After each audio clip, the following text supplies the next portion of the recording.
I went to an event where many of the rescue groups in Florida were represented, and I went with a friend. I didn't intend on adopting a dog because I already had a dog.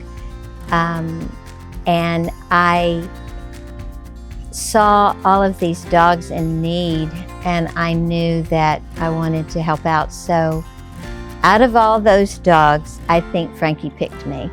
I got him when I had a golden retriever, and my golden retriever was my first dog ever. So I was new to the world, and I had never put a dog down, which is heart-wrenching. And I wanted the vet to come to my house, and so she did.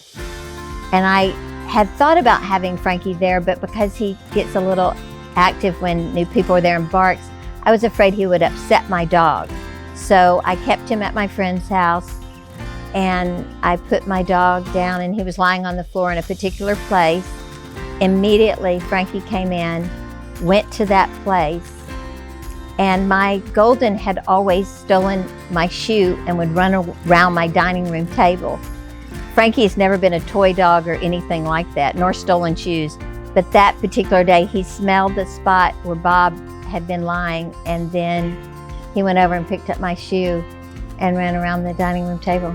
He has always been very sensitive, and so I'm a life coach and I work with people, and when I'm working with them in person, if they get emotional or upset, and he can be on the sofa asleep, he immediately senses it and he goes to comfort them.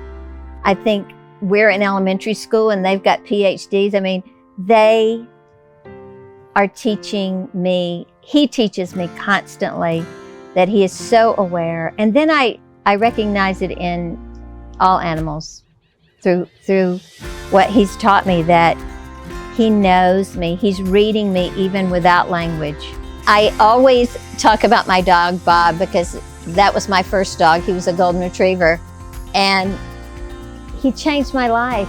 And I always get emotional because if you've never had an animal because you think it's too much trouble, you will get more than you ever give.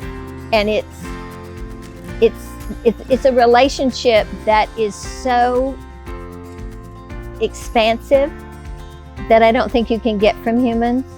And so I have so many good memories, and I will continue to have animals in my life.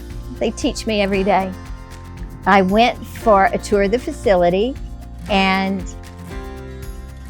saw the need, and really even in the wildlife part of the facility, I got to go in and feed a bird that they were rehabbing, and it was such a connection to the fact that they are involved in every rehabilitation of most every animal that you can imagine.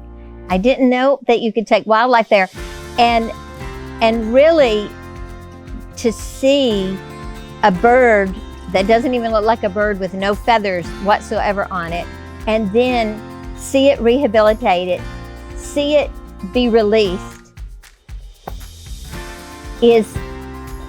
there's nothing like it. It connects you to everything. It connects you to nature, and I think it helps us remember who we are. We released some mockingbirds on the property, and there were 9 of them, and they had left us with some dried worms and things to give them the next day in case they could not find food. And I came out of my house the next day, and 7 of the mockingbirds were there. And I dropped out the food, and they ate it. I came out the next day, and we have beautiful, wild foliage and things around here.